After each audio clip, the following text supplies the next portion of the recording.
রাহিম।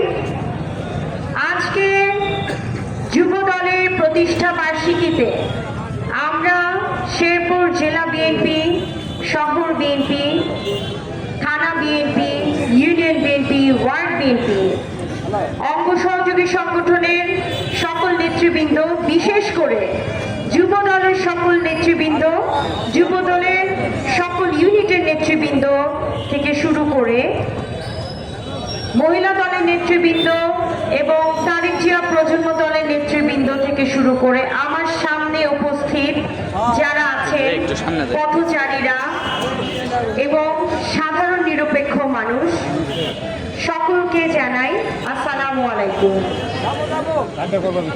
আপনারা জানেন যে আমরা বাংলাদেশ জাতীয়তাবাদী দল বর্তমানে অত্যন্ত জনপ্রিয় দল এবং এই দলের প্রত্যেকটা নেতাকর্মী দীর্ঘ 17 বছরে আমরণ চেষ্টা করেছে দলকে বাঁচানোর জন্য। আপনারাও এর সামিল ছিলেন, জেল জুলুম খেটেছেন, অন্যায় অত্যাচারের শিকার হয়েছেন, গুম খুনের শিকার হয়েছেন। জারি পরিস্থিতিতে 5ই আগস্টে আমরা শেরপুরে আমাদের অনেক শহীদ ভাইদেরকে শহীদ হতে দেখেছি, ঠিক কিনা? আমরা কি আর কোনো ফ্যাসিস্ট সরকার চাই? আমরা কি এমন কোনো সরকার চাই যেই সরকার জান্নাতকে নিয়ে ঠাট্টা মশকরা করবে?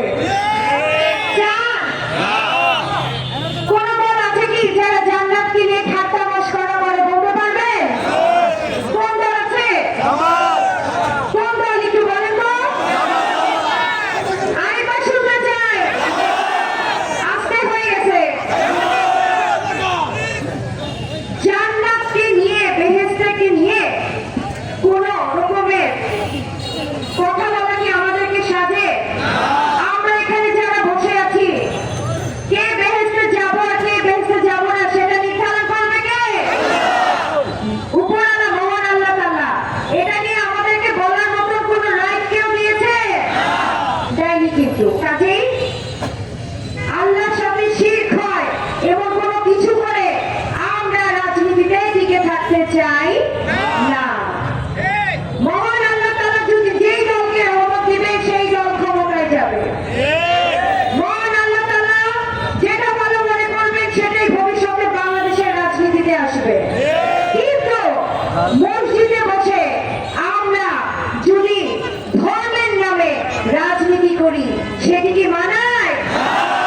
তাহলে সেটা আমাদের এই শিক্ষা কি ইসলাম ধর্ম আমাদের দিয়েছে? ভয়েস এত কম কেন? আরেকটু জোরে। এই শিক্ষা কি ইসলাম ধর্ম আমাদের দিয়েছে?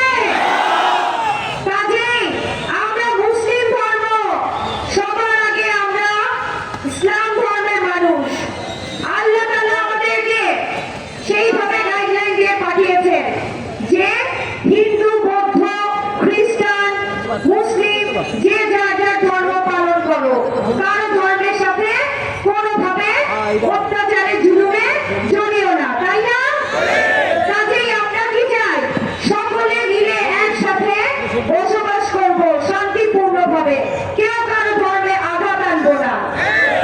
তাহলে এটা কোন ধরনের আঘাত যে একটা রাজনৈতিক দলকে সাপোর্ট করলে সেই রাজনৈতিক দলের মাধ্যমে জান্নাতের টিকিট পাওয়া যাবে? কোরআন হাদিসে আছে এগুলো? সবাই একসাথে নাউজুবিল্লাহ। এখন আসি, নতুন আরেকটা কথা শুনলাম, আমার মা বোনদের উদ্দেশ্যে বলতে চাই। ইদানিং কালে বলা হচ্ছে যে একটি রাজনৈতিক দল ক্ষমতায় গেলে নারীদের 5 ঘন্টা মাত্র দিলে 5 ঘন্টা কাজ করলেই হবে। শুনেছেন কথাটা আপনারা? তাহলে কি এখানে নারী পুরুষের ভেদাভেদ হয়ে গেল না? যারা চাকরি করে নারী পুরুষ একসাথে 8 ঘন্টা 12 ঘন্টা ডিউটি করে নাকি?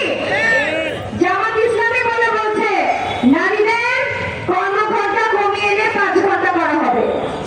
এটা কিসের ইঙ্গিত দেয়? এটা সেটার ইঙ্গিত দেয় যে উনারা ক্ষমতায় গেলে নারীদেরকে বাসা থেকে বের হতে দিবে না।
নারীদেরকে এমন ছোট করে দেখার কোনো সুযোগ আছে? তাহলে এই কথা কিভাবে আসে যে মাত্র 5 ঘন্টা চাকরি করলেই হবে? 5 ঘন্টা চাকরি করলে হবে মানে কি? স্কুল কলেজ শিক্ষার্থী যারা আছে তারা কি 5 ঘন্টায় 5টা ক্লাস করে চলে আসবে, ছেলেরা 8টা ক্লাস করবে? হবে না। দেশের মানুষ মানবে? আচ্ছা যাক, আরেকটা কথা বলি। যার যেই লোকের কোনো ছেলে সন্তান নাই, শুধু মেয়ে আছে, তাহলে কি তার ঘরে মেয়েরাই ছেলে না?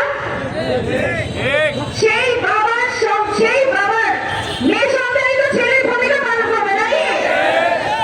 তাহলে মেয়েদেরকে ছোট করে দেখার কোনো সুযোগ আছে? কাজেই আপনাদেরকে এখন সিদ্ধান্ত নিতে হবে, বাংলাদেশের আগামী রাজনীতিতে নারী সন্তানদেরকে যদি সম্মানিত স্থানে রাখতে চান, নিজেদের ধর্ম যে তার ধর্ম পালন করবে, তার ব্যাপারে কারো কোনো অত্যাচার কোনো রকমের ঝামেলা হবে না, সবাই শান্তিপূর্ণভাবে বেঁচে থাকতে পারবে, সবাই খাদ্য দ্রব্য শিক্ষা চিকিৎসা বাসস্থান প্রত্যেকটা সেক্টরে উন্নত জীবনযাপন লাভ করবে। এমন কোন যদি সরকার ব্যবস্থা পেতে চান তাহলে একমাত্র দল হচ্ছে কোনটি? বাংলাদেশ জাতীয়তাবাদী দল। বাংলাদেশ জাতীয়তাবাদী দলের সবচেয়ে জনপ্রিয় নেতা জনাব তারেক রহমান সাহেব সামনেই নভেম্বর মাসে আসছেন দেশের মাটিতে পা রাখবেন। তিনি আসলে বুঝতে পারবেন বাংলাদেশ জাতীয়তাবাদী দল কত শক্তিশালী, কত স্ট্রং, আমাদের মধ্যে কত বেশি ঐক্যবদ্ধ আছি আমরা, সেটি তিনি আসলে আপনারা বুঝতে পারবেন। আমরা শেরপুর জেলা বিএনপি অত্যন্ত ঐক্যবদ্ধ। আমাদের মধ্যে প্রতিযোগিতা থাকবে, প্রতিযোগিতা থাকলে কি হবে? তাদের প্রতি বাড়বে, কিন্তু আমাদের কেউ কোনো প্রতিপক্ষ নয়। জনাব তারেক রহমান সাহেব যাকে নমিনেশন দিবেন আমরা সকলে সবাই তার পক্ষে ঝাঁপিয়ে পড়বো ইনশাআল্লাহ। কাজেই শেরপুর সদর 1 আসন থেকে ধানের শীষের প্রতীকের প্রার্থীকে সর্বোচ্চ ভোট দিয়ে জিতিয়ে আমরা সারা বাংলাদেশে তাক লাগিয়ে দেব এবং আমি বিশ্বাস করি সর্বোচ্চ ভোট পেয়ে ময়মনসিংহ বিভাগে আমরা শেরপুর সদর 1 আসন ফার্স্ট হব ইনশাআল্লাহ। আমি আপনাদের উদ্দেশ্যে সাধারণ জনগণ, আমার চাচারা, আমার মা বোনদের উদ্দেশ্যে আমি বলতে চাই, আপনারা কোনো দ্বিধাদ্বন্দ্ব রাখবেন না। শেরপুর সদর 1 আসনে যদি বাংলাদেশ জাতীয়তাবাদী দল প্রতিষ্ঠিত হতে পারে, একজন এমপি যদি সংসদে যেতে পারে, আপনারা সবচেয়ে বেশি ভালো থাকবেন। কিছু ছোট ছোট রাজনৈতিক দল আছে, তারা কি করবে? আমাদের পায়ে পা দিয়ে ঝগড়া করার চেষ্টা করবে, ঠিক কিনা?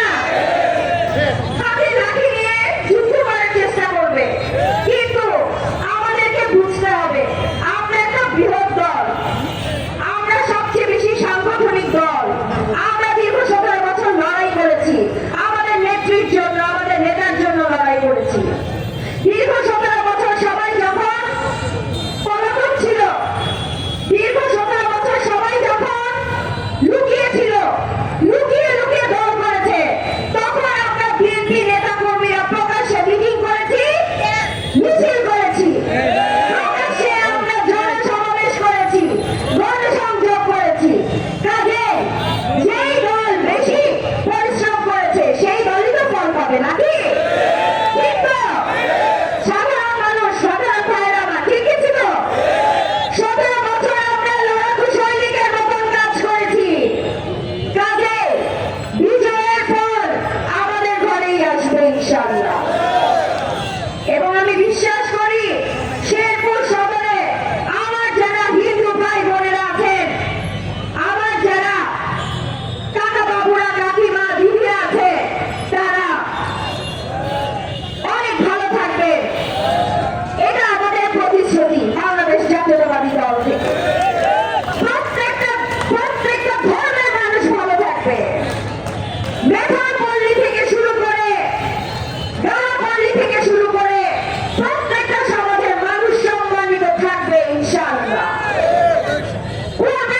নির্বাচন